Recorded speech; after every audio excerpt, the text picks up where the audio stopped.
Dans cette étude sur l'identité du Paraclet johannique, nous allons voir qu'il est question du Saint-Esprit et non de Mohammed. Mohammed contredit les paroles de Jésus, dilemme de l'adultère, Luc 16-18, Coran 33-37, Matthieu 24-35, Jean 14-26 et Jean 15-26. Du paradis, de la crucifixion, du Fils de Dieu, de l'Eucharistie et du baptême. Donc il parle de lui-même et ne lui rend pas non plus témoignage. Il est ni dans la vérité, 1 Jean 2-22, ni un esprit, Jean 14-26, Jean 15-26, ni éternel, Jean 14-16, ni connu des apôtres, Jean 14-16, ni dans les apôtres, Jean 14-17. Il ne vient pas d'auprès du Père, ni présent à Jérusalem pour les apôtres, et il ne peut être celui qui nous vient en aide si on lui vient lui-même en aide. Coran 7, 157. Et il n'est pas non plus un deuxième Saint-Esprit ou un troisième Paraclet. Lors d'un débat, il faut établir quelques prémices pour faire un débat dans les règles de l'art. Déjà, poser la question à la personne musulmane en face de nous, est-ce qu'elle accepte ces écrits qu'elle va citer comme étant inspirés de Dieu? Ceci afin d'éviter, lors d'un débat, du cherry picking, où on va dire je prends tel verset et non tel verset, et donc d'étudier avec une Bible qui a des trous dedans. Il faut aussi poser la question à la personne musulmane en face de nous, est-ce qu'elle accepte la définition de Paraclet et de Périclétos, pour être sûr de partir sur de bonnes bases. Dans les débats, les sophismes et les hommes de paille n'ont pas besoin d'être répandus, mais uniquement dévoilés. Les interprétations personnelles sans appui scripturaire ne servent pas d'argument. Les réponses apportées dans cette étude prendront en compte les différentes doctrines christologiques chrétiennes, modalistes, unitariens, trinitaires. Il est important de définir initialement combien il y a de Paraclets et de Saint-Esprit, soit 2 Paraclets et un seul Saint-Esprit. Il n'est pas utile de répéter un argument déjà réfuté. Le Saint-Esprit est un article de foi indiscutable du christianisme, son existence ne peut être remise en cause. Donc, ici, il n'y aura pas de débat, est-ce que c'est l'ange Gabriel ou non? C'est l'Esprit de Dieu, c'est le Saint-Esprit, et dans un paradigme trinitaire, c'est la 3e hypostase de la Sainte Trinité.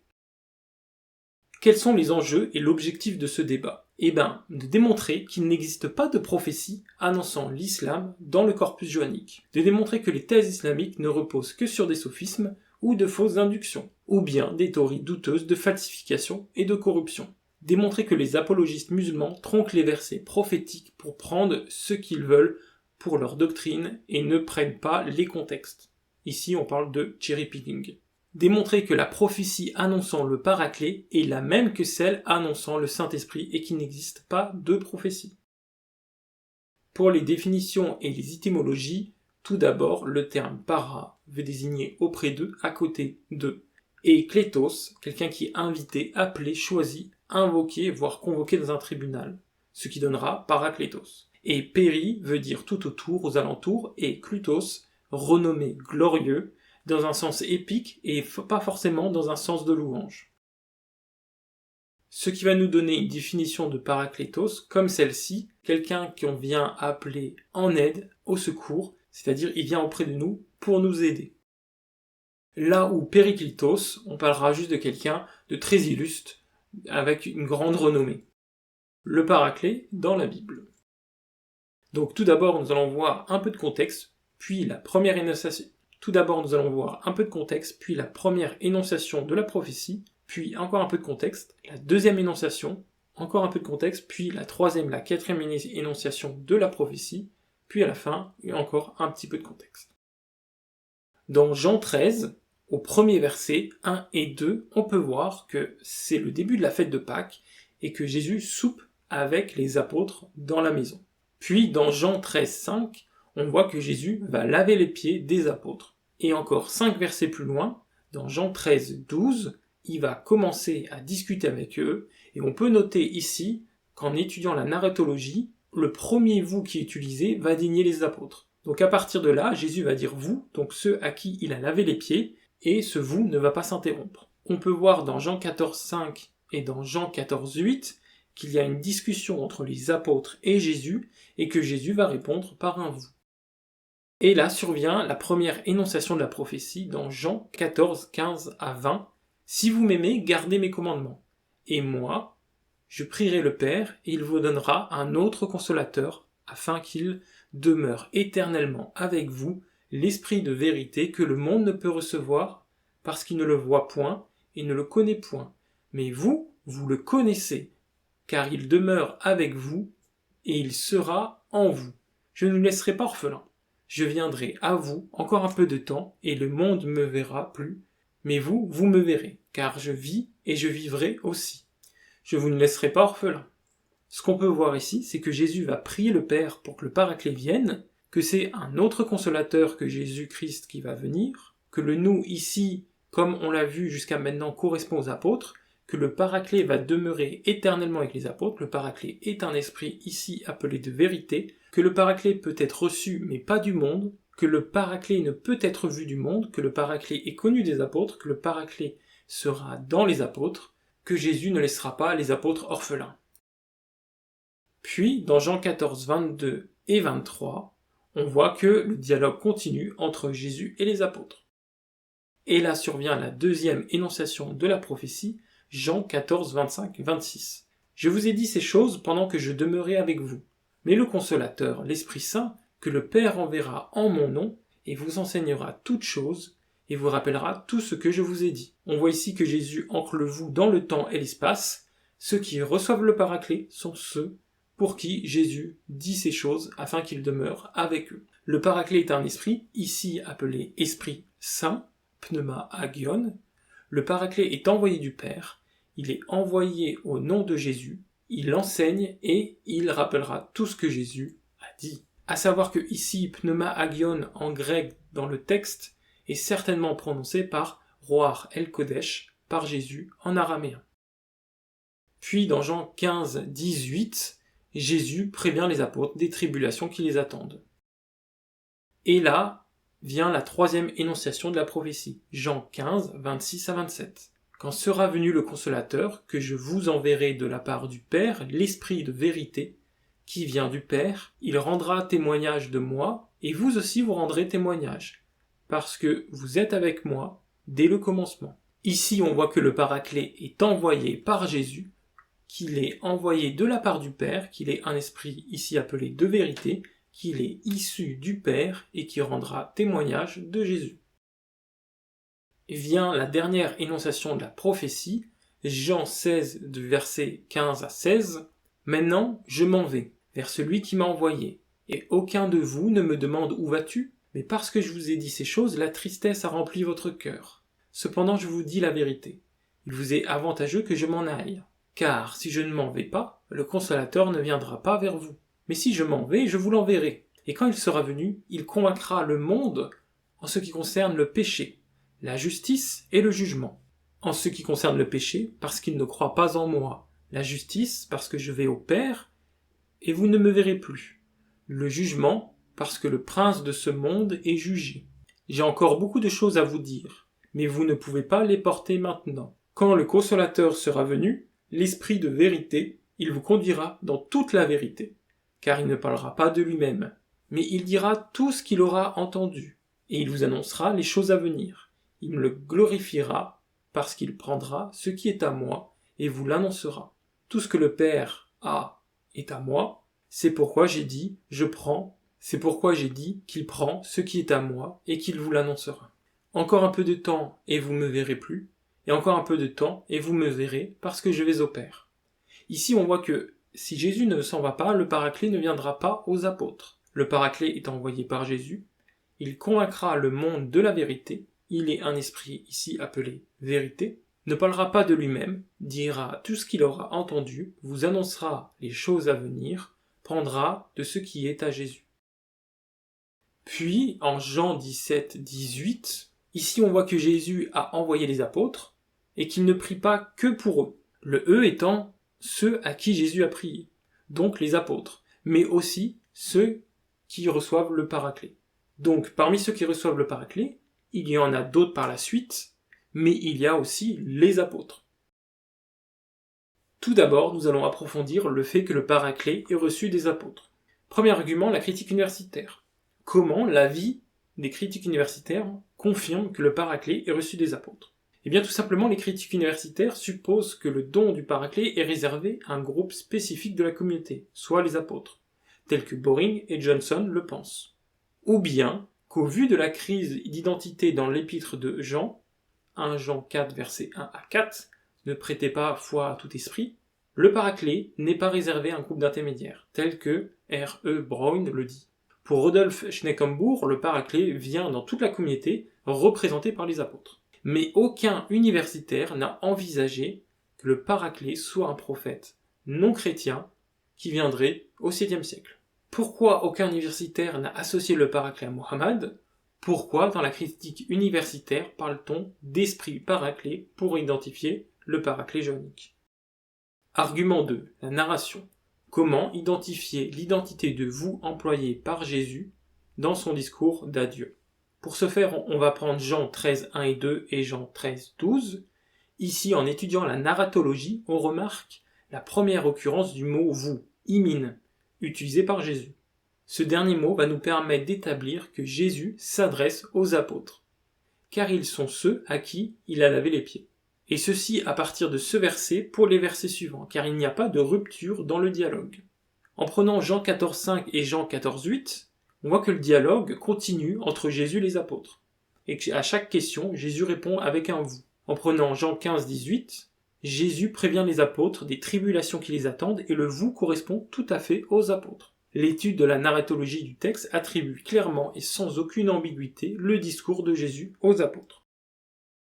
En prenant Jean 16, 12, ici, Jésus utilise le mot « arti » pour dire « maintenant », juste avant la 4e annonce du paraclet. En plus, il dit qu'il y a encore « éti », des choses à dire. Donc, ceux à qui les choses nouvelles vont être dites sont ceux à qui Jésus a déjà dit des choses. C'est donc les apôtres. En prenant Nombre 23, 19, on sait que Dieu n'est pas un homme pour mentir, et ces nouvelles choses que le paraclet va dire viennent de Dieu. Donc, ne peuvent contredire Jésus, car Dieu ne peut pas se contredire. Les questions à poser sont les suivantes. Car à qui Jésus a-t-il lavé les pieds ? Aux apôtres ou à la communauté de Mohammed ? Pourquoi dans son discours d'adieu, Jésus répond aux questions des apôtres par le même « vous » qu'il utilise pour annoncer le paraclet ? Pourquoi identifier dans le discours d'adieu de Jésus un autre « vous » que les apôtres ?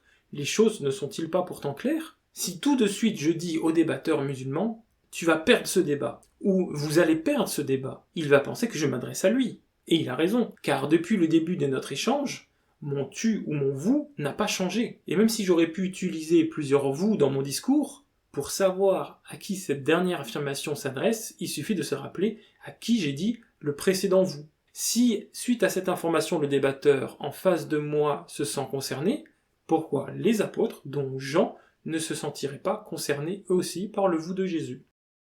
Argument 3. Le présent. Comment l'utilisation du présent dans la phrase de Jésus affirme la présence du paraclet lors de son discours d'adieu ? En prenant Jean 14, 16 à 17, dans ce verset, le verbe « menei » demeure est au présent. C'est-à-dire que lors de l'énonciation de la prophétie du Saint-Esprit, le paraclet est déjà aux côtés des apôtres, mais pas en eux. Sachant que c'est un paraclet envoyé du Père et que ce n'est pas Jésus, c'est donc le Saint-Esprit et non Mohammed qui ne demeurait pas auprès des apôtres au moment des paroles de Jésus. Alors que Jésus s'adresse aux apôtres, Mohammed a-t-il demeuré avec les apôtres ? Sachant que le Saint-Esprit descend sur les apôtres lors de l'événement pascal, il serait tard pour le paraclet de venir au 7e siècle, ou pire encore, de venir au jour de la résurrection. Car Jésus a dit « Je ne vous laisserai pas orphelins ». Chronologiquement, qui les apôtres reçoivent-ils après la résurrection, que l'on pourrait appeler esprit ? Mohammed ou le Saint-Esprit ? Mohammed est-il en nous ? Serait-il devenu un fantôme qui s'appellerait l'esprit de vérité après sa mort ? Maintenant, nous allons voir pourquoi le Paraclet et le Saint-Esprit. Première chose, nous allons voir comment le Saint-Esprit est un autre Paraclet que Jésus-Christ. Dans une approche textuelle, le Saint-Esprit est bien un autre que Jésus. Jésus lui-même étant un Paraclet dans 1 Jean 2, 1. Car lors de son baptême, le Saint-Esprit descend sur lui comme une colombe. Matthieu 3, 16, Marc 1, 10, Luc 3, 22, Jean 1, 32. Dans une approche de théologie trinitaire, dans la Trinité, le Fils et le Saint-Esprit sont deux hypostases divines distinctes. L'hypostase du Fils n'est pas l'hypostase du Saint-Esprit. Dans une approche textuelle critique, selon Michel Gourge, un auteur, une autre vision paraît préférable. Ne peut-on pas comprendre que le Christ exercera dans la gloire son rôle de Paraclet en intervenant en faveur des siens auprès du Père ? 1 Jean 2:1. Mais qu'en même temps, les disciples pourront compter sur un autre paraclet qui, lui, serait auprès d'eux. Le Christ johannique insiste donc sur un autre mode de sa présence aux croyants. Fin de citation. Donc on voit qu'ici, pour la critique universitaire, il y a bien une différenciation entre le Fils et le Saint-Esprit. On pourrait se poser la question, en quoi est-ce que Mohammed est-il un paraclet d'ailleurs ? Argument 2. Éternellement. Comment le Saint-Esprit va demeurer éternellement avec les apôtres ? Dans une approche textuelle, on remarque que dans son épître aux Hébreux, l'apôtre nous enseigne que le Saint-Esprit est l'Esprit éternel, qui inspire Jésus à s'offrir à Dieu. On le remarque en prenant en compte le verset de Hébreux 9.8 comme contexte au verset de Hébreux 9.14, et ainsi identifier cet esprit au Saint-Esprit. Dans une approche théologique, le Saint-Esprit est l'Esprit de Dieu, et être éternel est l'un des attributs essentiels de Dieu. L'Esprit de Dieu ne peut avoir de commencement ou de fin, il est nécessaire et non contingent. Alors qu'il est évident que le Saint-Esprit va demeurer éternellement avec les apôtres, pourquoi Jésus dit « l'Esprit éternel » et non pas « un Esprit éternel ». Combien y a-t-il d'Esprit éternel dans la Bible ? Mohammed est-il éternellement conformément à ce verset ? Mohammed n'est-il pas mort empoisonné ? Argument 3. Être esprit. Là, il est évident que le Saint-Esprit est esprit, on peut prendre Jean 14, 17, Jean 14, 26, Jean 15, 26 et Jean 16, 13. De plus, le paraclet est invisible, il ne peut être vu. Ici, une approche théologique, tout simplement de dire qu'un esprit est métaphysique. Ou alors une approche textuelle, les choses invisibles, en arabe le reib, ne sont pas connues du monde, mais sont révélées par l'esprit. Le paraclet, en tant qu'esprit de Dieu, est celui qui nous a fait connaître les choses de l'invisible, et non un prophète. Car la connaissance de l'invisible, le reib, est justement accessible aux prophètes par le Saint-Esprit, le Ruh al-Qudus. Et en islam, il n'est pas question de dire qu'un homme peut avoir connaissance du reib, ou du moins du reib absolu. Pour comprendre ceci, il faudrait lire Jean 14, 17 et 1 Corinthiens 2, 9 à 13. Des questions légitimes seraient de dire, le monde n'a-t-il jamais reçu, vu et connu Mohammed ? Mohammed est-il invisible ? Mohammed est-il un esprit ? Mohammed pourrait-il être appelé un esprit de vérité ? Une espèce de fantôme qui naviguerait ? Mohammed pourrait-il être appelé un esprit de vérité ? Si on prend 1 Jean 2, 22, un menteur peut-il être appelé esprit de vérité ? Le monde n'a-t-il jamais reçu, vu et connu Mohammed ? Mais surtout une question existentielle, c'est est-ce qu'il existe un homme dans la Bible qui soit appelé Esprit Saint, Ruach al-Kodesh ? Non, tout simplement car ça serait un blasphème, car le seul Esprit Saint à être appelé Esprit Saint est l'Esprit de Dieu. Argument 4. Acquis et intérieur. Comment le Saint-Esprit peut-il être acquis ou dans les apôtres ? Pour ce faire, il faudrait lire Actes 2, versets 38 à 39, Éphésiens 5, versets 18 à 19, 1 Corinthiens 3, verset 16, 1 Corinthiens 6, verset 19, Jacques 4, verset 5 et Romains 9, verset 8. Dans une approche textuelle, le paraclet est reçu, acquis, possédé, lambein, sera dans les apôtres, en imin. Ce sont bien les caractéristiques d'un esprit, car l'esprit peut reposer en nous et être acquis jusqu'à nous remplir, comme le montrent les versets de Actes 2, 38 et 39. Et Éphésiens 5, 18, 19, notre corps est le temple du Saint-Esprit qui est en nous. 1 Corinthiens 3, verset 16, 1 Corinthiens 6, 19, Jacques 4, 5 et Romains 8, 9. Donc on parle dans ces versets du don du Saint-Esprit, du fait d'être rempli du Saint-Esprit et que le Saint-Esprit habite en nous. Une approche théologique serait de dire que l'Esprit de Dieu peut résider dans l'homme. Alors que le Saint-Esprit peut être acquis dans les apôtres, Mohammed est-il en nous ? Est-ce que le corpus johannique ou même la Bible aurait-elle déjà dit qu'un prophète était en nous ? Mohammed peut-il être acquis ? N'est-ce pas la situation d'un esclave ou d'un footballeur que d'être acquis, possédé en tant qu'homme ? Qui ici peut dire « je possède Mohammed » ? Et pourtant, nous pouvons affirmer que les apôtres possédaient le Saint-Esprit. Argument 5. Consolateur. Comment le Saint-Esprit est un consolateur ? L'Esprit Saint est un consolateur dans la lecture de 2 Corinthiens 7, verset 6, et Dieu lui-même est un consolateur dans Ésaïe 66 au verset 13. Alors que le Saint-Esprit est un consolateur, comment Mohammed, à qui on lui vient en aide, peut-il être un consolateur ou le paraclet ? Argument 6. Envoyé de Dieu. Comment le Saint-Esprit est-il envoyé de Dieu ? Si on veut comprendre la prophétie de l'annonce du paraclet, il faut la prendre dans son entièreté. Le Saint-Esprit était déjà prophétisé dans la loi et les prophètes, l'Ancien Testament. Il est envoyé par Dieu, Joël 2, versets 27 et 28, Proverbe 1, 23, Ézéchiel 36, versets 25 à 27.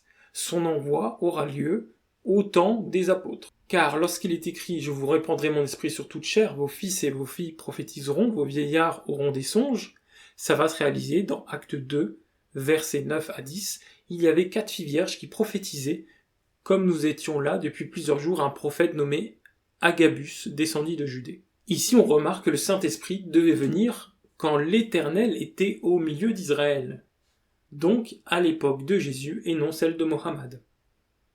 Alors que le Saint-Esprit est envoyé de Dieu, de quel Dieu Mohammed est-il envoyé? De Yod et Vav et, le tétragramme sacré, ou bien de Allah? Comment Dieu aurait pu envoyer un prophète après le Messie? Peut-on être sauvé une deuxième fois? Dieu se serait-il trompé? Qui peut croire en un Dieu qui n'est pas capable de garder sa parole? Argument 7. Enseignement. Comment le Saint-Esprit enseigne? Le Saint-Esprit nous enseigne ce qu'il faut dire, si l'on est amené devant les magistrats et les autorités, comme le disent les apôtres. Luc 12, 12 et Marc 13, 11. C'est ici l'aspect juridique du Paraclet. Jésus remplissant ce rôle d'avocat dans le corpus johannique 1, 2, verset 1. Le Saint-Esprit est aussi appelé l'onction qui enseigne toute chose, dans 1 Jean 2, 27. Conformément à ce que Jean en dit mot pour mot du Paraclet, Jean 14, 26, Jean 16, 8, Jean 16, 13. Alors que le Saint-Esprit enseigne, peut-on dire que le Saint-Esprit a donné un enseignement qui soit contraire à celui de Jésus? Bien évidemment que non. Pourquoi Mohammed contredit les enseignements de Jésus alors? Dilemme d'adultère, dilemme de la crucifixion, dilemme du Fils de Dieu. Et d'un point de vue de la vérité de la guidée, une approche textuelle serait de dire que le Saint-Esprit dit la vérité, comme on peut le voir dans Romains 9, 1, car Dieu n'est pas un homme pour mentir, dans Nombre 23, 19. Et c'est l'une des caractéristiques du Paraclet, Jean 16, 13. Et après avoir reçu le Saint-Esprit, les chrétiens gardent l'enseignement de Jésus-Christ. Et leur crainte de l'Éternel augmente, Acte 2, 42. C'est les résultats du travail du Paraclet, par celui des apôtres. Une approche logique serait de dire que Dieu ne peut pas mentir, ça ne sied pas à Dieu, et donc son esprit ne peut pas mentir. Alors que le Saint-Esprit enseigne, et qu'il est dans la vérité, qui donne la guidée, Mohammed a-t-il déjà été appelé esprit de vérité? Un menteur, conformément à 1 Jean 2, 22, peut-il être appelé esprit de vérité? Peut-on prouver que Mohammed n'a jamais menti, alors qu'il a déjà péché? Dans le Coran, on dit qu'on lui pardonne ses péchés présents, passés et futurs.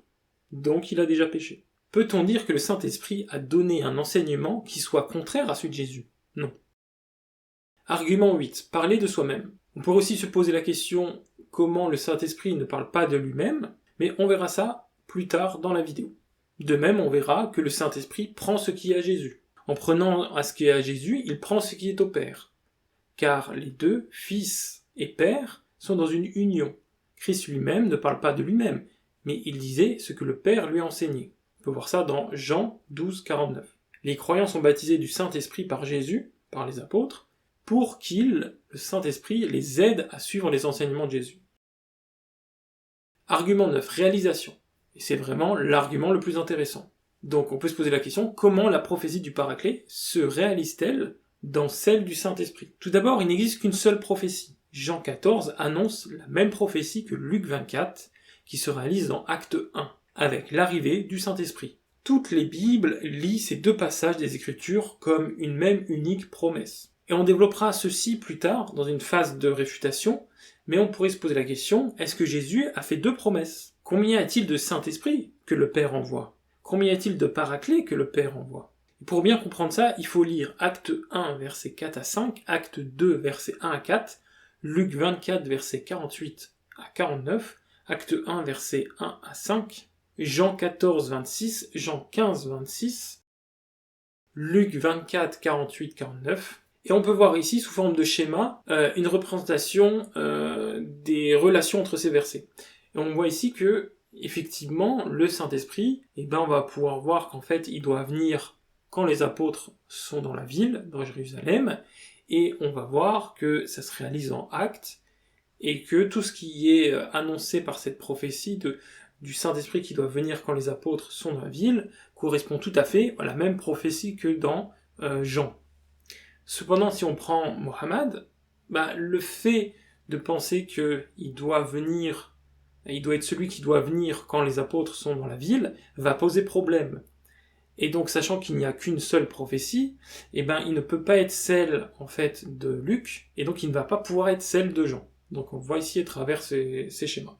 Et donc on peut voir qu'en fait, ce qui était promis est donné, et que la prophétie du Paraclet, en fait, se réalise par la prophétie du Saint-Esprit. On pourrait se poser la question, est-il de l'ordre de la coïncidence que les apôtres disent avoir reçu un être, un Esprit Saint, qui était promis et qui correspond trait pour trait au Paraclet?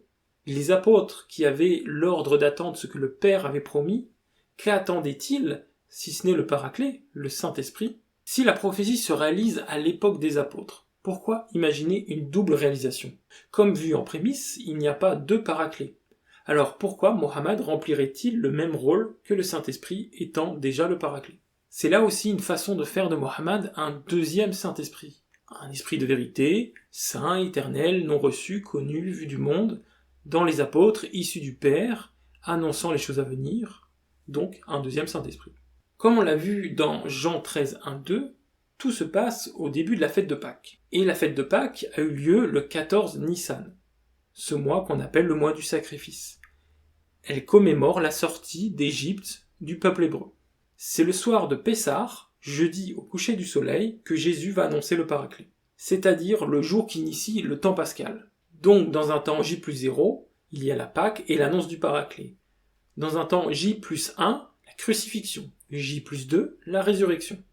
J+3, Jésus se montre aux apôtres et J+3, Jésus se montre aux apôtres et Jésus souffle sur eux.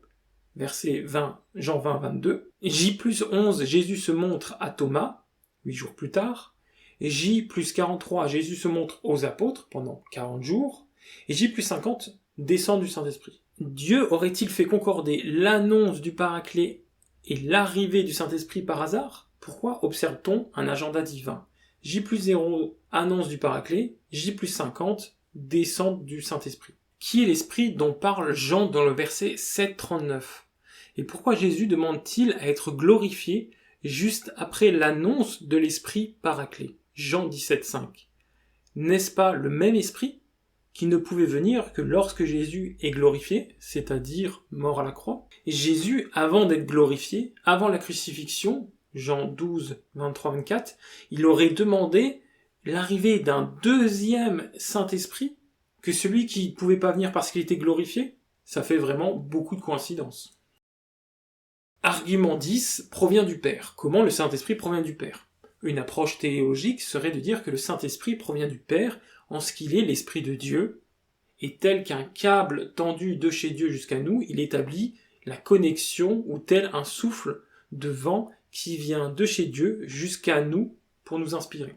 Une approche théologique trinitaire serait de dire que le Saint-Esprit provient du Père en ce que cette hypostase procède de l'hypostase du Père, ou de l'hypostase du Père par celle du Fils, selon la position du Filioque.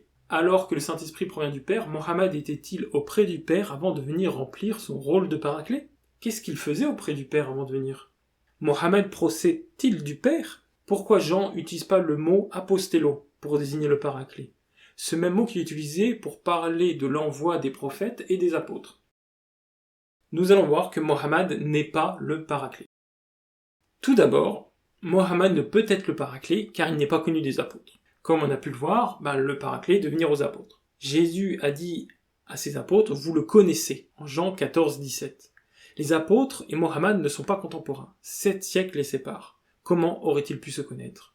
Il est évident que Mohammed ne peut être le Paraclet. Imin ginoskete outo. Et il demeure avec vous par Imin menei. Et si on lit l'évangile selon Jean, verset après verset, à partir du chapitre 13 jusqu'au chapitre 14, et que l'on remplace le vous par les musulmans, la Oumma, la communauté de Mohammed, le texte aurait-il du sens? Non. Alors pourquoi les apologistes musulmans vont parler de vous communautaire? Incorporel. Mohammed ne peut être le Paraclet car il n'est pas un esprit. Premier argument, l'insistance. Jésus insiste 4 fois sur le fait que le Paraclet est un esprit. En fait, il va le souligner dans les 4 énonciations de la prophétie. Jean 14, 16, 14, 26, 15, 26, 16-13, c'est-à-dire à chaque fois. Mohammed n'est pas un esprit, donc pas le Paraclet. Est-ce que c'est une coïncidence que Jésus répète 4 fois que le Paraclet est un esprit?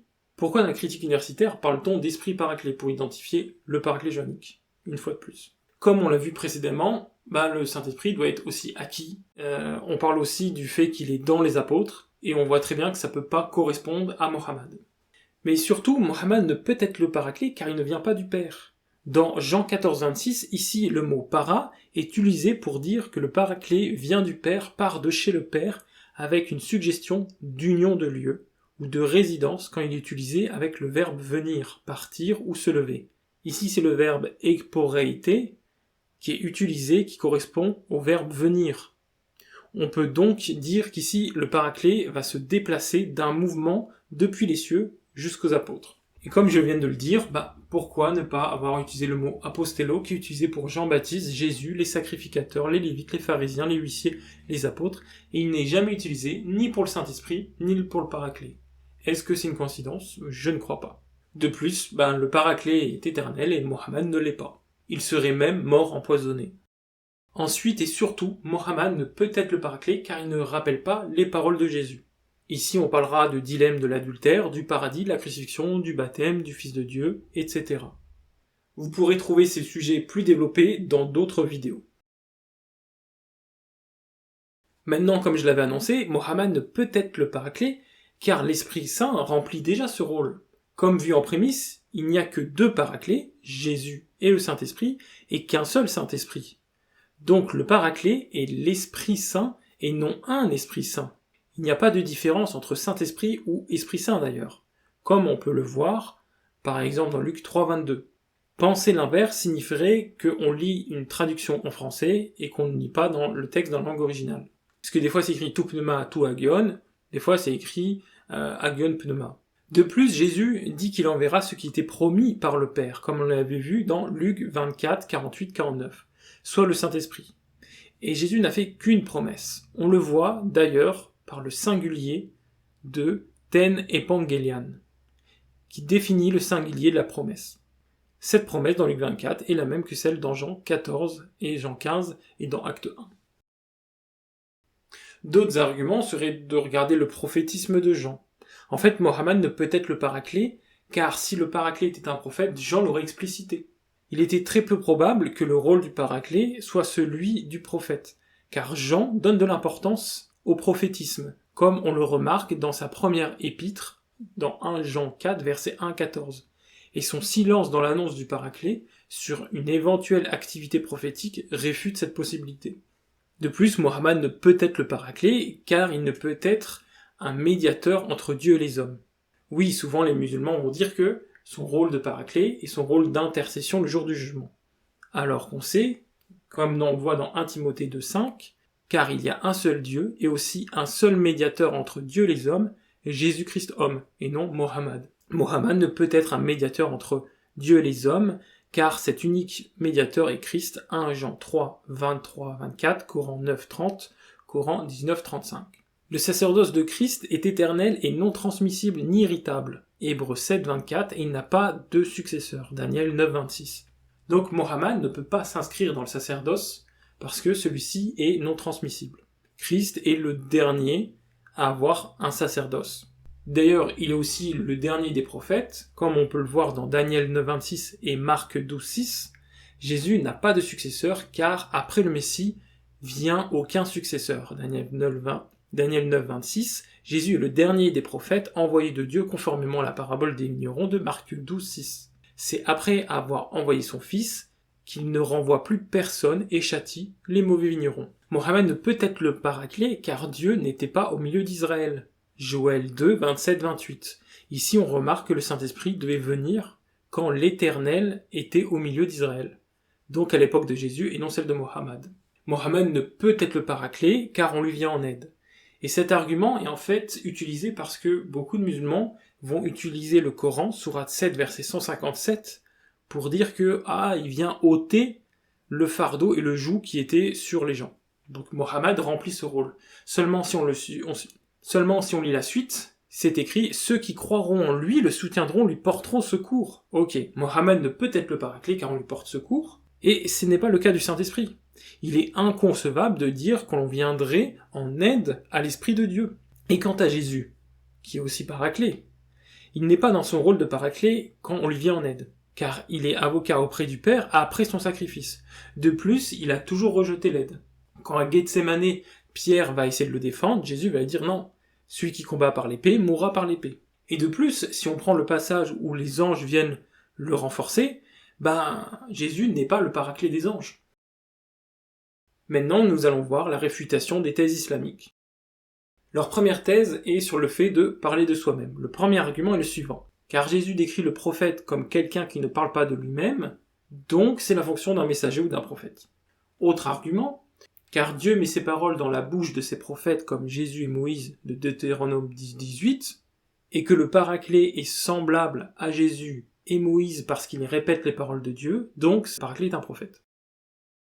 Un autre argument est le suivant, car Jésus décrit le paraclet comme quelqu'un qui ne parle pas de lui-même, et que Dieu parle toujours de lui-même, il ne pourra pas répéter les paroles de quelqu'un d'autre, alors si le Saint-Esprit est Dieu, il ne peut être question de lui, parce qu'il ne convient pas à dire que Dieu ne parle pas de lui-même et que le Saint-Esprit est Dieu. Et dans cette thèse, le troisième et dernier argument est le suivant, car Mohammed répète les paroles de Dieu, alors il est le paraclet. Tout d'abord, nous allons réfuter l'argument 1 et 1 bis avec un peu de patristie. D'après saint Jean de Chrysostome, il faut comprendre la phrase « car il ne parle pas de lui-même » de Jean 16:13 par une affirmation que le Saint-Esprit n'est pas plus grand que le Christ. Le Saint-Esprit vient continuer le travail que Jésus a commencé par les apôtres, l'Église, en complétant la base que le Christ a posée. Et donc il y a une unité dans l'enseignement et une synergie entre les hypostases divines, selon la Trinité. Jésus n'a donc pas dit la phrase « car il ne parlera pas de lui-même » Jean 16:13 pour décrire la condition d'un prophète. Ici, Jésus, de peur que les apôtres pensent que le paraclet est plus grand que lui, il va utiliser la phrase « ne parlera pas de lui-même », c'est-à-dire il reprendra en fait, donc il n'est pas plus grand. Donc ça c'est une explication de pourquoi Jésus aurait dit cette parole, selon saint Jean de Chrysostome. On va prendre un autre avis, celui de saint Augustin, pour réfuter l'argument 2. D'après saint Augustin, pour l'Esprit Saint, entendre c'est exister. Et l'Esprit Saint procède du Père et n'existe pas de lui-même. On comprend donc la phrase « car il ne parlera pas de lui-même » comme une explication des relations entre les hypostases divines, selon la Trinité. Dans la Trinité, le Saint-Esprit ne fait rien de lui-même au vu des relations entre les hypostases divines, car ces dernières sont dans une synergie, l'une ne fait rien sans la participation de l'autre. Donc ici, si le Saint-Esprit, son existence ne vient pas de lui-même parce qu'il procède du Père ou du Père par le Fils, donc son existence, en fait, ne vient pas de lui-même, et donc sa connaissance qui est sujette à son existence ne provient pas non plus d'elle-même. Une troisième réfutation, pour réfuter l'argument 2, et se demander comment le Saint-Esprit ne parle-t-il pas de lui-même en étant l'Esprit de Dieu, nous allons rentrer un peu dans le texte. Prérequis, le Saint-Esprit est l'Esprit de Dieu. Il entre dans la création pour inspirer les hommes, mais l'essence du Père, elle, ne rentre pas dans la création. L'Esprit de Dieu communique tout de la part du Père. C'est selon Dieu que le Saint-Esprit intercède en faveur des saints. Romains 8, versets 26 à 27. L'Esprit de Dieu sonde tout, même les profondeurs de Dieu. 1 Corinthiens 2:10. Jésus a donné des ordres aux apôtres par le Saint-Esprit. Donc le Saint-Esprit n'a pas parlé de lui-même. Acte 1-2. Au vu de ces versets, on voit qu'on ne peut pas amalgamer Dieu et son Esprit, ou Dieu le Père et Dieu le Saint-Esprit, selon la Trinité. De plus, il faut prendre en compte le verset de Jean 14:26, qui nous permet de savoir que le Paraclet va reprendre les paroles, et ce de façon exhaustive, c'est-à-dire de Jésus, car en effet le Paraclet rappelle aux apôtres les enseignements de Jésus. Car ce qui est au Père est au Fils. Le Paraclet ne va effectivement pas parler de lui-même, mais répéter les paroles de Jésus, aux apôtres et aux hommes, et non seulement celles du Père, comme les musulmans le disent. Une quatrième réfutation, qui d'ailleurs est très efficace, c'est de déconstruire les sophismes. Comme je vous l'ai dit, en vrai nous n'avons pas vraiment besoin de répondre aux arguments qui sont des sophismes. On y a quand même répondu, mais en fait on pourrait très bien ici le dévoiler et le déconstruire. Les arguments 1 bis et 3 sont des sophismes de l'affirmation du conséquent. Ils s'articulent de la façon suivante. Si P alors Q, on a Q donc P. Et pour faire simple, on pourrait dire si je suis français, alors je suis européen, je sais que je suis européen, alors je suis français. Vous voyez, c'est une erreur, parce que en étant européen, c'est pas sûr que je suis français, j'aurais pu être allemand, belge, etc. Ici, c'est si on est prophète, alors on parle pas de soi-même. Le paraclet ne parle pas de lui-même, alors le paraclet est un prophète. Donc c'est ça l'erreur. Ou encore, deuxième sophisme, si on est le paraclet, alors on répète les paroles de Dieu. Mohammed répète les paroles de Dieu, donc Mohammed est le paraclet. Voilà, encore un sophisme. Parce que dans ces arguments, on oublie pernicieusement que les anges et les apôtres ne parlent pas de leur propre autorité, ou de leur enseignement, mais répètent les paroles du Fils ou du Père. Et cela ne les rend pas pour autant prophètes. On peut le voir dans Éphésiens 4:11, il y a une différence entre le prophète et l'apôtre. Une autre thèse islamique serait d'utiliser le fait que c'est un autre paraclet, et de dire, en fait, s'il y a plusieurs paraclets, et le paraclet c'est le Saint-Esprit, alors il y a plusieurs Saint-Esprit. Donc c'est le même sophisme, donc il s'articule comme ça, si on est le Saint-Esprit, alors on est le paraclet, les paraclets sont multiples, donc le Saint-Esprit sont multiples. Non en fait. Dans cet argument, on nous incite pernicieusement à penser que les paraclets doivent avoir la même nature. Cependant, la définition du paraclet, parakletos, c'est-à-dire une personne qui nous vient en aide, n'induit pas une nature particulière. Le Fils et le Saint-Esprit sont paraclets. Et si on estime que autre paraclet ici sous-entendrait une même nature, ça voudrait dire que la nature du Fils, du Christ, serait de la même nature que celle du Saint-Esprit, soit divine. La thèse 3 des musulmans serait de se baser sur déjà venu. Premier argument. Car le Saint-Esprit était déjà présent avec Zacharie, Luc 1,67, Élisabeth, sa femme, Luc 1,41, Jean-Baptiste, Luc 1,15, Simon, Luc 2,25, et Jésus, Luc 4,1, et parce que ce qui est déjà présent ne peut venir, alors le paraclet ne peut être le Saint-Esprit. Si le Saint-Esprit est déjà là, il ne peut pas venir. Deuxième argument, car Jésus a donné le Saint-Esprit aux apôtres lorsqu'il était avec eux, Jean 20,22, et parce qu'il est déjà venu et qu'il a déjà été donné, ça ne peut pas être le Saint-Esprit. Vous allez voir que ces arguments sont catastrophiques et qui vont en fait se retourner contre eux. Parce que, comme on l'a vu, finalement, c'était une condition, justement, qu'il est déjà venu, qu'il est déjà là. Parce que dans Jean 14,17, il est dit que le Paraclet demeure auprès de vous au singulier et sera dans les apôtres. Donc ici, on voit que le Paraclet était déjà là, en Jésus en soi. Il ne l'empêchait pas de venir dans les apôtres. Donc en fait, c'est justement parce que le Saint-Esprit est déjà là qu'il est le candidat idéal. Parce que c'est la définition du Paraclet, il doit être déjà là, mais de façon extérieure, pour devenir intérieur. On peut aussi prendre Jean 1,33. Pour Jean-Baptiste, même si le Saint-Esprit était déjà là, parce qu'il avait le Saint-Esprit comme on vient de le voir dans les versets énoncés par la thèse islamique, il savait que Jésus allait apporter une chose nouvelle, c'est-à-dire le baptême du Saint-Esprit. On voit donc que le fait que le Saint-Esprit est déjà là ne change rien. Cependant, Jésus va opérer une démocratisation du Saint-Esprit au travers de l'inauguration du baptême du Saint-Esprit. Jean 1,33, Acte 2, 38 à 39, Éphésiens 5, 18, 19. Ça, c'est pour avoir une approche textuelle. Pour avoir une approche théologique, cette démocratisation du Saint-Esprit est le résultat de la nouvelle alliance entre Dieu le Père et Jésus, d'un côté, et l'Église de l'autre. En effet, le croyant s'engage à donner toute sa vie à Dieu, en respectant la volonté divine, et lui s'engage en retour en nous donnant la grâce, c'est-à-dire l'aide, pour que l'on puisse garder l'alliance. Cette aide est opérée par le Saint-Esprit. Et pour en bénéficier, il faut rentrer dans l'alliance qui est contractée par le sang du Christ, c'est-à-dire sa crucifixion. Et si on prend Hébreux 7, 24, l'évolution des modalités de juridiction du sacerdoce, la prêtrise, s'inscrit dans une alliance. Cependant, Mohammed n'a jamais fait partie d'aucune alliance, ni par lui ne s'est faite aucune alliance. Et ceci car l'alliance nouvelle qui s'est faite par le Christ est éternelle et son sacerdoce intransmissible. Hébreux 7, 24. Voici deux autres argumentations de l'argument 1. Le Saint-Esprit ne demeure pas éternellement dans l'Ancien Testament, Genèse 6, 3, car le changement est opéré par Jésus. C'est en ça qu'il est prophétisé alors qu'il est déjà présent. Le Saint-Esprit est scellé en nous, dans notre cœur, dans la Nouvelle Alliance. De plus, le Saint-Esprit n'a pas le même objectif entre le Nouveau Testament et l'Ancien Testament, et il est accordé à certaines personnes.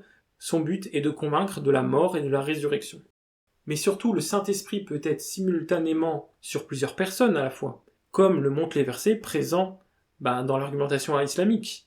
Il vient en Jésus alors qu'il était déjà dans Jean-Baptiste. Et si on prend 1 Samuel 10, versets 5 à 13, il vient dans Saul, premier roi israélite, par son onction, alors qu'il était déjà dans Samuel, le prophète de l'époque. Et vis-à-vis de l'argument 1 bis, c'est vraiment un fiasco. Ce genre d'argument, je l'ai déjà entendu, je l'ai déjà vu dans des vidéos, mais comme on connaît Franklin, lui sait compter, mais je suis pas sûr que ceux qui ont construit cet argument savent compter. Pourquoi ? Parce que Jean 20, 22, le 20 va après le 14. Et donc, si on refait l'ordre chronologique, tout d'abord Jean 14, 15 à 20, Jean 14, 25, 26, Jean 15, 26, 27 et Jean 15, 5 à 16, il y a l'annonce du Paraclet. Puis Jean 17, 18, Jésus est crucifié. Puis Jean 20, 22, plus tard, donc seulement maintenant, Jésus souffle sur les apôtres. Et dans Actes 2, 1 à 4, les apôtres reçoivent le Saint-Esprit. Donc on voit que lorsqu'il y a l'annonce du Paraclet, les apôtres n'avaient déjà pas le Saint-Esprit, parce qu'il vient dans Jean 20, 22. Et dans Actes 2, 1 à 4. Utiliser l'argument de dire que Jésus avait déjà soufflé le Saint-Esprit sur les apôtres, dans son discours d'adieu, est une catastrophe, c'est-à-dire que la personne qui utilise cet argument ne connaît pas la chronologie biblique. Une troisième thèse islamique est vis-à-vis du départ de Jésus. Ils vont dire, car Jésus doit partir pour que le Paraclet vienne, alors il n'est pas le Saint-Esprit. Ou alors le Paraclet doit venir après Jésus, alors ce n'est pas le Saint-Esprit. Mais en fait, ce n'est pas parce que Jésus doit partir que le Paraclet ne peut pas être le Saint-Esprit. L'argument n'en est pas un. On peut effectivement expliquer les paroles de Jésus, mais ici la remarque n'a aucune valeur argumentative. La quatrième thèse de l'argumentation islamique est basée sur l'intercession. Premier argument, car Mohammed a gardé son invocation pour l'intercession de sa communauté lors de la résurrection, alors Mohammed est le Paraclet. On peut voir ça dans Sahih al-Bukhari 7474 et Sahih Muslim 199 A, B et C. Tout prophète a une invocation qui sera forcément acceptée, et j'espère garder la mienne comme intercession pour les croyants le jour de la résurrection. Argument 2, car le Coran est décrit comme une consolation, un rappel et un esprit, alors Mohammed est le Paraclet. Argument 3, car le messager vous a apporté la vérité de la part de votre Seigneur, alors Mohammed est le Paraclet. Première réfutation vis-à-vis du jour de la résurrection, il n'est nullement mentionné que le Paraclet intercède le jour de la résurrection. Au contraire, il doit convaincre le monde en ce qui concerne le péché pour que les hommes se convertissent et fassent la volonté de l'Éternel et paraître purs pour le jour de la résurrection. Convaincre le monde de justice non lors du jugement dernier, mais parce que le Fils vient au Père. Et du coup, là on peut se demander pourquoi convaincre le monde le jour de la résurrection serait-il une aide pour qui que ce soit ? Parce que le Paraclet, c'est celui qui doit venir en aide. Si le jour de la résurrection, c'est là qu'il va venir nous convaincre, en quoi il serait une aide ? Parce qu'il faut rappeler que dans Jean 16, 8, il vient convaincre le monde en ce qui concerne le péché, la justice et le jugement. C'est pour ça qu'il est très important de prendre toutes les caractéristiques du Paraclet et de ne pas faire du cherry-picking. Et quel genre de Dieu qui serait mesquin enverrait un Paraclet convaincre les gens de leur péché le jour du jugement, alors qu'il est déjà trop tard ? Bien évidemment, le rôle du Paraclet se fait de notre vivant et non le jour de la résurrection.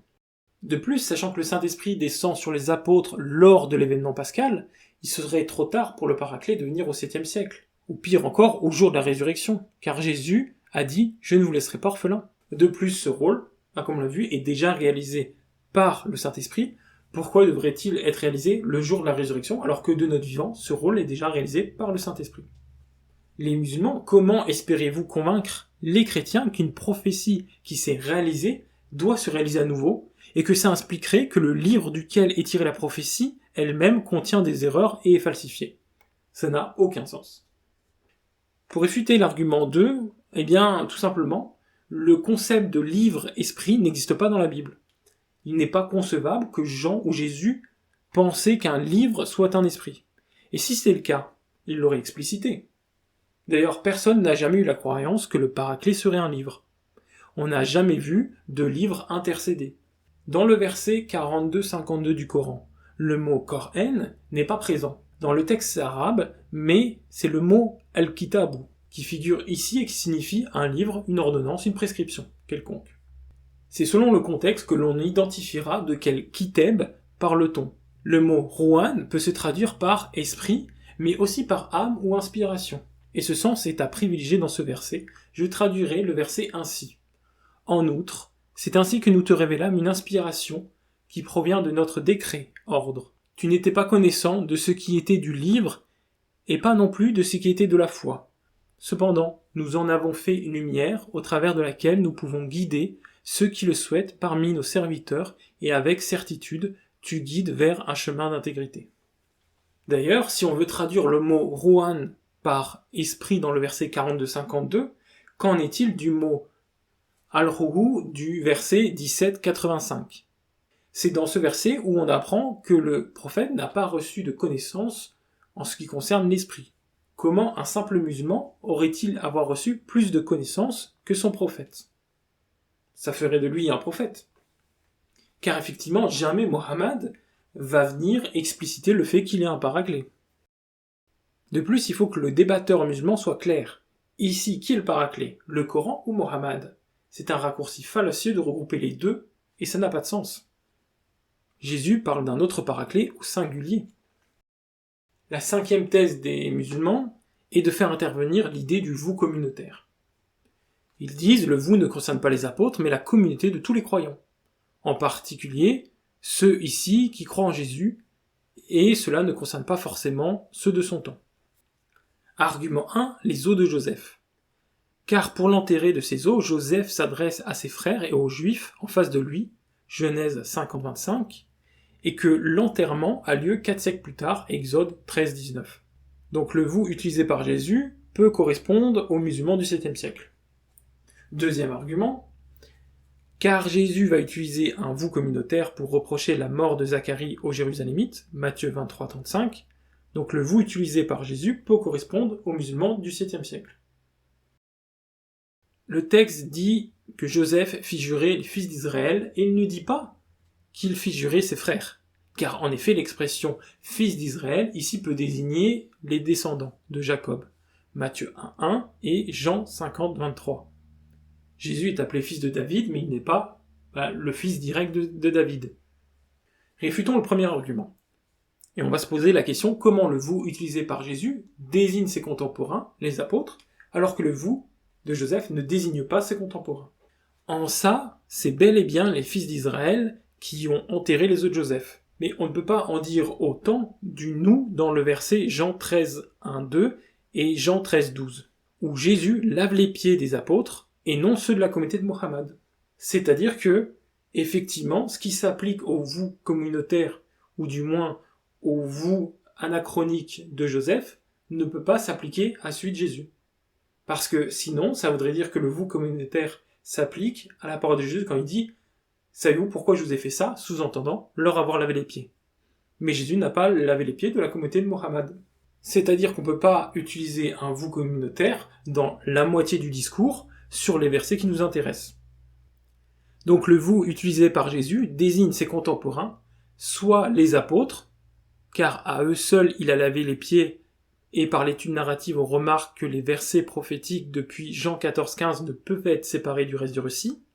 Le verset Jean 50-25 quant à lui peut l'être, car Joseph commence seulement à parler, et il n'y a donc pas de continuité du discours. Maintenant nous allons réfuter l'argument 2, en se posant la question comment le vous utilisé par Jésus désigne ses contemporains, les apôtres, et n'est pas un vous communautaire, alors que le vous qui l'utilise face au Jérusalem, lui, l'était. Matthieu 23, 31, 32. Vous témoignerez ainsi contre vous-même, que vous êtes les fils de ceux qui ont tué les prophètes. Comblez donc la mesure de vos pères, serpents, race de vipères, comment échapperez-vous au châtiment de la géhenne ? C'est ce passage qui va nous intéresser. Ici, on remarque bien que dans un premier temps, Jésus va faire la différence entre ceux qui ont tué les prophètes et leurs fils. Donc Jésus marque la différence. Il ne les amalgame pas tout de suite. Puis il fera savoir qu'en réalité ils sont semblables. De la même espèce, comme dit l'expression. Au point de les insulter de race de vipères. Car comme le dit saint Jean de Chrysostome, il est dans la nature des vipères de venir au jour en déchirant le sein de leur mère, et qu'ainsi font les juifs qui condamnent toujours leur père et blâment leur conduite. Dans le pamphlet de Jésus au temple, face aux Sadducéens et aux pharisiens, il les interpelle sur leur comportement et leur discours face à leurs prédécesseurs, en dévoilant leur hypocrisie. Et c'est dans ce contexte que le vous de Zacharie, fils de Bachari, que vous avez tué entre le temple et l'autel est un vous communautaire. La 6e thèse des apologètes musulmans, qui est très amateur, serait de dire qu'il y a des erreurs scripturaires. Ils vont dire que le texte a été modifié et que le mot paraklétos a été remplacé par périklétos.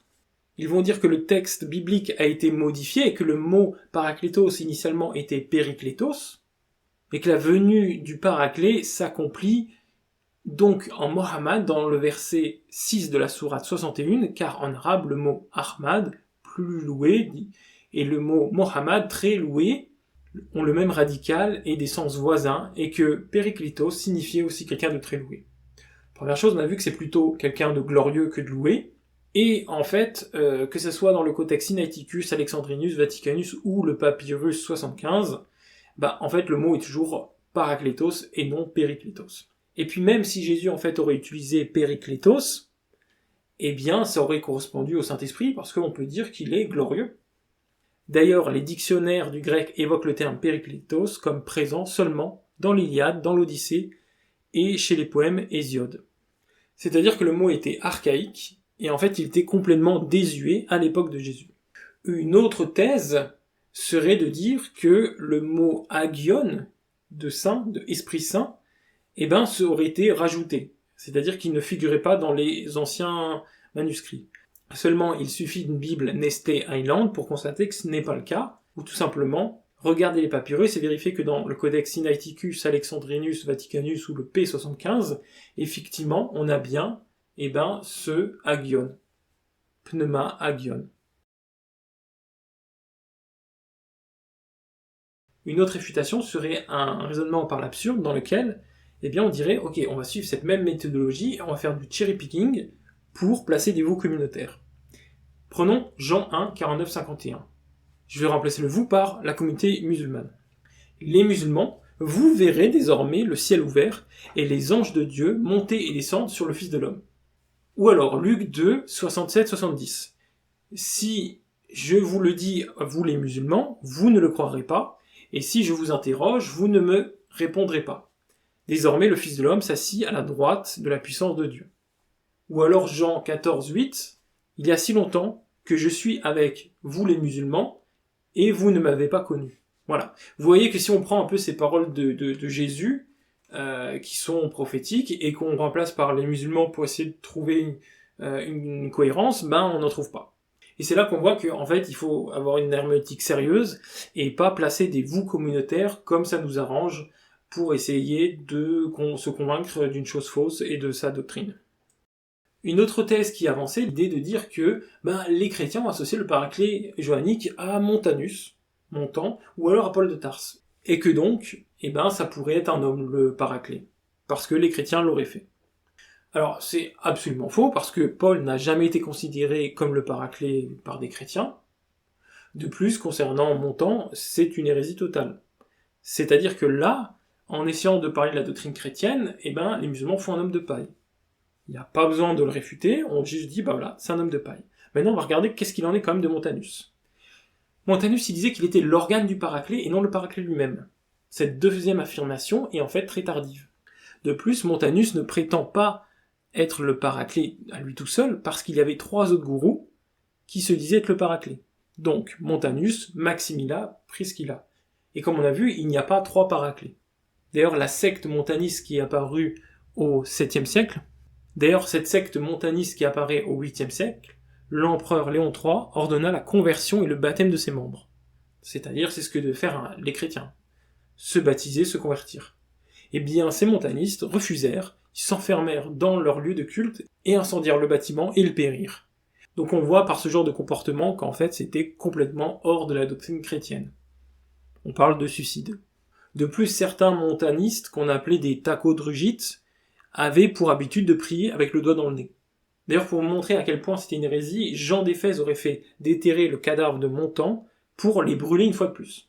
Il existe d'autres affirmations, par exemple, avec l'esprit vient un prophète. Donc le paraclet sous-entend un prophète. Alors que non, l'esprit ne vient pas forcément avec un prophète, mais il vient aussi sur les apôtres et sur les croyants. C'était quelque chose qui était plutôt dans l'Ancien Testament, le fait de venir avec un prophète. Deuxième affirmation, les prophètes sont des esprits. en se basant sur 1 Jean 4.1. Mais en fait, dans sa première épître, Jean utilise une figure de rhétorique qu'on appelle la synecdoque. C'est une métonymie particulière par laquelle la relation entre les termes donnés et le terme évoqué constitue une inclusion ou une dépendance matérielle ou conceptuelle. Par exemple, c'est quand je dis je bois un verre, en fait on ne boit pas le contenant mais le contenu. Et là c'est pareil en fait, on désigne une petite partie pour désigner une plus grande partie. Mais cette figure de style rhétorique n'est pas utilisée par Jésus dans son discours d'adieu. Parce que Jésus n'a aucune raison de désigner ici l'esprit pour désigner sa personne. Et si les esprits sont en fait toujours des prophètes, qui est le prophète dans Ésaïe 11.2 ? Ésaïe 11.2, l'esprit de l'Éternel reposera sur lui, l'esprit de sagesse et d'intelligence, l'esprit de conseil et de force, l'esprit de connaissance et de crainte de l'Éternel. Donc pour répondre par un raisonnement par l'absurde, si dès qu'on parle en fait d'un esprit, en fait on parle d'un prophète, qui est ce prophète de Ésaïe 11.2 ?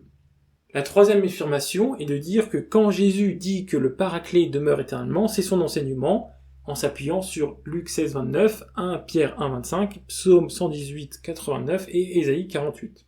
Mais là, Luc utilise de nouveau dans son évangile une figure de style, la métonymie, qui dans son langage ou son usage, utilise un mot pour signifier une idée distincte, mais qui lui est associée. Ici, il cite Moïse et les prophètes pour signifier l'enseignement du Tanakh. Mais une fois de plus, ce n'est pas le cas de Jésus dans son discours d'adieu, et ce n'aurait pas de sens pour Jésus de désigner le Paraclet pour désigner l'enseignement de Mohammed. Lorsqu'Abraham répond « Ils ont Moïse et les prophètes » Luc 16.19, c'est dans le cas d'un contexte de parabole raconté par Jésus. Mais quand Jésus dit « Afin que le Paraclet demeure éternellement avec vous » dans son discours d'adieu, ce n'est pas une parabole. Jean 14.16. Parce que c'est suite à ce discours que les apôtres diront « Maintenant tu nous parles clairement, tu ne nous parles plus en parabole ». De plus, si on regarde de quel enseignement on parle dans 1 Pierre 25, qui est un enseignement qui demeure éternellement, c'est celui qui a été énoncé par l'Évangile. Donc ce n'est pas celui de Mohammed. Et là la question qu'on pourrait se poser, c'est si la parole de Dieu subsiste éternellement et que c'est cet enseignement, conformément à Pierre 1.25, pourquoi les musulmans pensent et disent que la Bible n'a pas été préservée ? De plus, si les enseignements de Mohammed demeuraient éternellement, pourquoi est-ce que Anas, un compagnon du prophète très célèbre, ne reconnaît plus rien des enseignements de Mohammed après sa mort ? Même pas la prière. Une dernière allégation serait de dire que Jésus n'envoie pas personnellement le Paraclet, mais il prie Dieu de le faire. En soi, il n'y a pas vraiment de problème à ça, c'est juste que, effectivement, ça pourrait enlever un argument en faveur du fait que le Paraclet est le Saint-Esprit, mais on peut imaginer deux cas de figure. Soit Jésus va prier le Père pour effectivement qu'il envoie le Saint-Esprit, donc c'est le Père qui envoie, mais on pourrait aussi comprendre que conformément à Jean 17.5 et Jean 7.39, qui va prier pour retrouver sa gloire, afin d'à ce moment-là, dans son état de gloire, pouvoir lui-même envoyer l'Esprit. Voir Jean 15.26. Et une dernière allégation serait de dire que le Saint-Esprit, en fait, parce qu'il est un esprit, il ne peut pas parler. Sauf qu'on peut voir dans Actes des Apôtres 13.2 que même si le Saint-Esprit ne parle pas au travers des cordes vocales, la Bible va dire qu'il a parlé. Acte 13.2, pendant qu'ils surveillaient le Seigneur dans leur ministère et qu'ils jeûnaient, le Saint-Esprit dit « Mettez-moi à part Barnabas et Saul pour l'œuvre à laquelle je les ai appelés. » Donc pour conclure, on a pu voir que toutes les caractéristiques du Paraclet sont conformes au Saint-Esprit, mais pas à Mohammed, que de plus il n'y a qu'une seule prophétie avec qu'un seul Saint-Esprit, et qu'il n'y a que deux Paraclets, donc Christ et le Saint-Esprit, et que cette prophétie du Paraclet et cette prophétie du Saint-Esprit sont exactement la même, et font exactement la même réalisation.